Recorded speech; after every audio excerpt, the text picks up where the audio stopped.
Sebanyak 291 warga negara Indonesia masih terjebak di Sudan.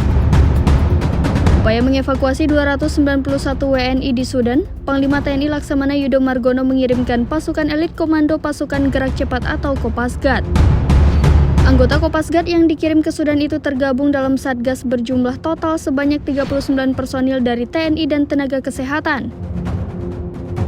Negara yang terletak di timur laut benua Afrika terjadi konflik antara pasukan paramiliter RFS atau Rapid Support Force yang berupaya mengkudeta pemerintahan Sudan. Lebih jauh, Yudo menjelaskan pelibatan pasukan elit ini dilakukan karena potensi ancaman yang bisa saja datang dari paramiliter di Sudan. Kopasgat adalah pasukan elit TNI Angkatan Udara yang memiliki kemampuan 3 matra, yaitu udara, laut, dan darat.